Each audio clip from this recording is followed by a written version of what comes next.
गुरु पुष्यामृत योग काय करावे आणि काय करू नये. श्री स्वामी समर्थ. जय जय रघुवीर समर्थ.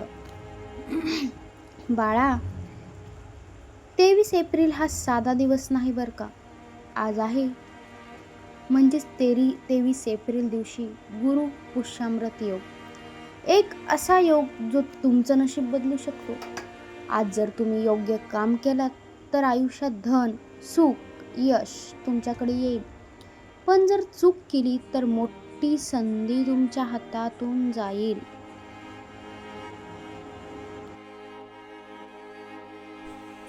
म्हणून हा व्हिडिओ शेवटपर्यंत नक्की बघा. गुरु पुष्यामृत योग म्हणजे काय? गुरु पुष्यामृत योग म्हणजे गुरु म्हणजे बृहस्पती, पुष्य म्हणजे नक्षत्र यांचा संयोग. अत्यंत शुभ आणि दुर्मिळ योग. या दिवशी केलेले काम अमृतासारखे फळ देते.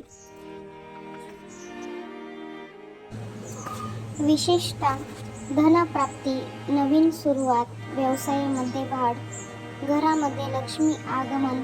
हा दिवस देवांची कृपा मिळवण्यासाठी सर्वोत्तम आहे. सर्वात महत्त्वाचे म्हणजे गुरु पुष्यामृत योग या दिवशी काय करावे. सर्वप्रथम सकाळी लवकर उठून स्नान करा. शक्य असल्यास त्या पाण्यामध्ये गंगाजल थोडंसं टाका. स्वच्छ कपडे घाला. दुसरं म्हणजे गुरूंची पूजा करा. हे करायला विसरू नका. पिवळे फूल स्वामींना तुम्ही अर्पण करा. हळद, चंदन हे तुम्ही वापरा आणि मंत्र म्हणा, ओम बृहस्पतये नमः. तिसरं म्हणजे स्वामी समर्थांची सेवा करा. जर तुम्ही श्री स्वामी समर्थ यांचं नाव घेतलं तर तुमचं नशीब खरंच उजळू शकतं. श्री स्वामी समर्थ 108 वेळा म्हणा. शक्य नसेल तर 11 वेळेस सुद्धा तुम्ही म्हणू शकता. स्वामी समर्थांच्या फोटोसमोर दिवा लावा, तेलाचा किंवा तुपाचा. चौथं म्हणजे नवीन वस्तू तुम्ही खरेदी करा. आज खरेदीसाठी सर्वोत्तम दिवस म्हणजे सोने, चांदी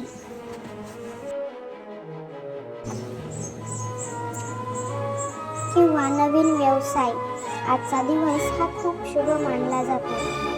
खरेदीसाठी तुम्ही वाहन घेत असाल तर आजचा दिवस हा खूप चांगला शुभ आहे. पाचवं म्हणजे दान करा. काय दान करावे असा प्रश्न पडला असेल तर अन्नदान करा, वस्त्रदान करा. महत्त्वाचं म्हणजे वस्त्रदान करत असताना डाळी, दुधी थोड्याफार तुम्ही दान करू शकता, जेवढं तुम्हाला दान करायचं आहे. गहू, ज्वारी, तांदूळ किंवा फळे हे दान केल्याने स्वामी प्रसन्न होतात, गुरु प्रसन्न होतात. आज गुरु पुष्यामृत दिवशी काय करू नये तर लक्षपूर्वक बघताना ऐका. सर्वात पहिलं म्हणजे वादविवाद घरामध्ये करू नका. आज भांडण केल्यास लक्ष्मी नाराज होते. त्यामुळे घरामध्ये अजिबात भांडणे करू नका. दुसरं म्हणजे उधार अजिबात देऊ नका. आज जर तुम्ही पैसे दिले तर ते परत येणं खूप कठीण होतं अशी मान्यता पहिल्यापासून आहे. त्यामुळे आजच्या दिवशी कोणालाही उधार देऊ नका.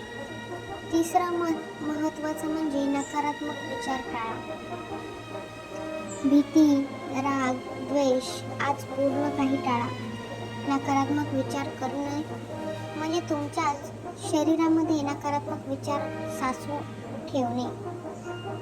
चौथं, घरामध्ये अस्वच्छता ठेवू नका. घर स्वच्छ ठेवा, देवघर स्वच्छ ठेवा.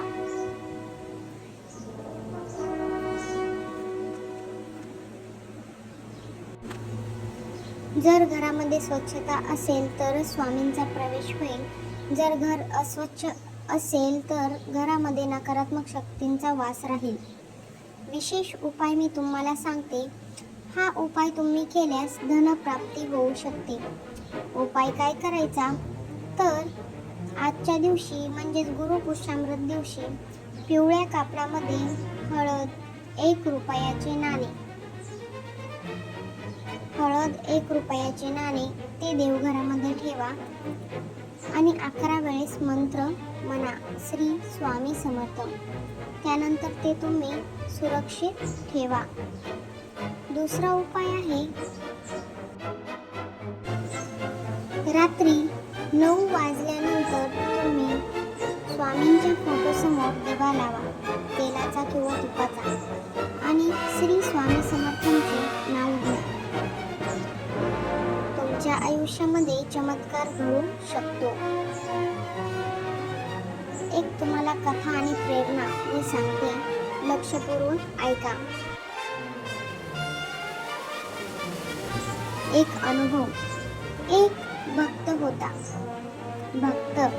त्याने गुरुपुष्यामृत या योगाच्या दिवशी मनापासून विश्वासाने श्रद्धेने पूजा केली आणि काही दिवसातच त्याला मोठं यश मिळालं. अचानक नाही मिळालं, काही दिवसात मिळालं. हे फक्त योगायोग नाही तर ही तुमच्यासाठी संधी आहे. यश लगेच मिळत नाही, पण वेळेवरती स्वामी आपल्याला देतातच. त्यामुळे हा व्हिडिओ दुर्लक्ष करू नका आणि आजची संधी वाया घालवू नका. बाळा, आजच हे उपाय करून बघ आणि जर तुला अजून धनप्राप्तीची गती हवी असते तर आपल्या चॅनलला सबस्क्राईब करायला विसरू नको. महत्त्वाचं म्हणजे व्हिडिओला लाईक करा, कमेंटमध्ये श्री स्वामी समर्थ लिहायला अजिबात विसरू नका आणि महत्त्वाचं आपल्या व्हिडिओला हाईप द्या. चॅनलच्या जॉईन बटनावरती क्लिक करून या श्री स्वामी समर्थ भक्तिमय चॅनलला नक्कीच छोटासा सपोर्ट करा. तुम्हाला श्री स्वामी समर्थांची कृपा सदैव मिळो हीच माझी स्वामींकडे ईश्वर चरणी प्रार्थना. आजचा दिवस गमावू नका. ही खास संधी फक्त तुमच्यासाठीच आहे. वेळेचा दुरुपयोग करू नका. स्वामी समर्थ फक्त बघतात तुमचं मन, विश्वास आणि महत्त्वाचं म्हणजे तुम्ही मनामध्ये सबुरी ठेवणे हे खूप महत्त्वाचे आहे. स्वामी लगेच फळ देत नाहीत, पण योग्य वेळेला नक्कीच देतात. त्यामुळे श्री स्वामी समर्थ. जय जय रघुवीर समर्थ. धन्यवाद.